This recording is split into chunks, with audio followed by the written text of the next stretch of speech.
Добар ден, ученици! Вие се наоѓате во училница по македонски јазик.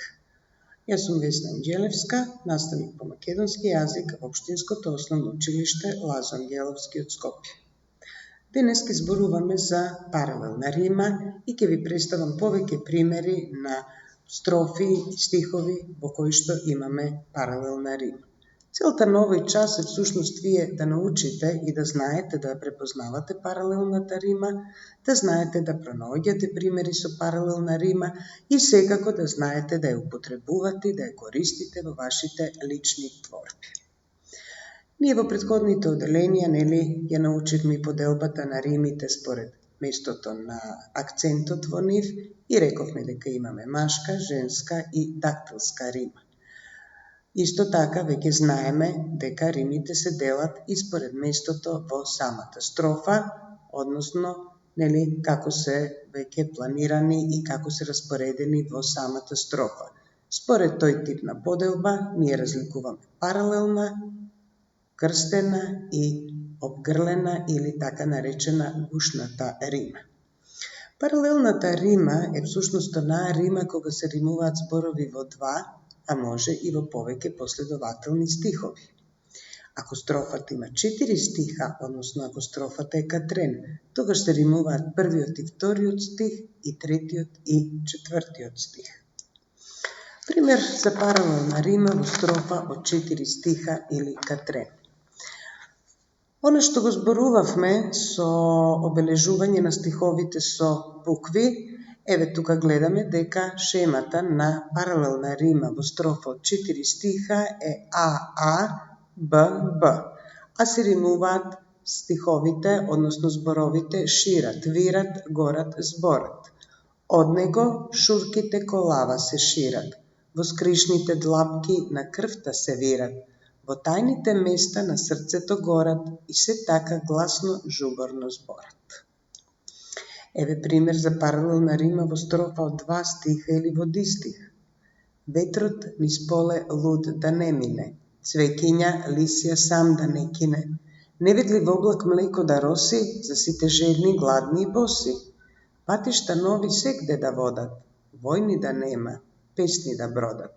Еве приметувате дека тука се римуваат зборовите мин кине, рос боси, водат бродат. Ова е пример за паралелна рима во повеќе последователни стиха, во овој случај 3, ова е еден извадок од народна песна и гласи вака. Петли пеат за денење, цркви пеат за отварање, крсти трептет кревање, чести крсти Јованови. Гледаме дека тука имаме повторување на иста рима во 3 стиха, а тоа се зборовите кои што се римуваат денење, затварање, кревање.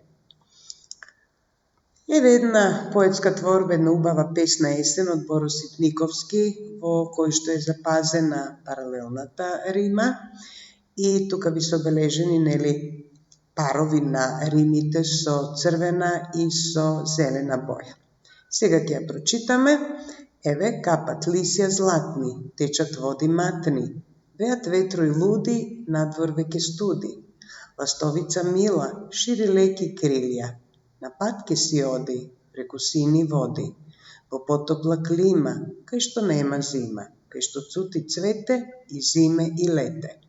И славејот сега се готви да бега, во своето јато ке го мине патот, а и штркот така на оџакот штрака, и тој ќе се сели, па затоа вели, до гледање жаби, тетки, стрини, баби, до гледање сите, застудеа дните.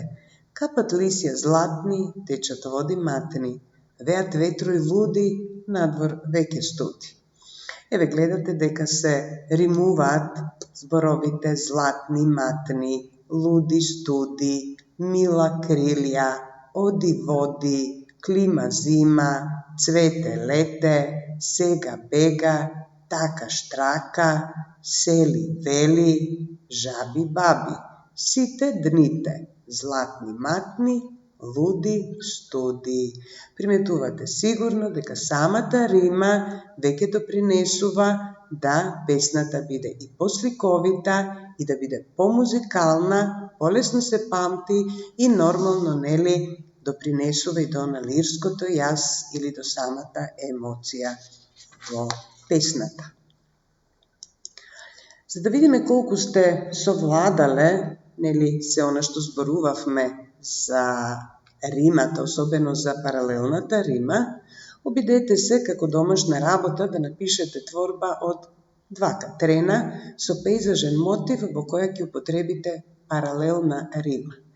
Секако, немојте да заборавате дека треба, нели, да ги употребите и да ги користите и сите оние лирски елементи кои што сме ги учеле досега, а тоа се стилските изразни средства, стилските фигури, аудитивните и визуелните елементи. Секако, со употреба на овие елементи и нормално со употреба на римата, вашите песни ќе бидат многу посликовити, многу поемоционални и многу помузикални. Ви благодарам на вниманието и до гледање.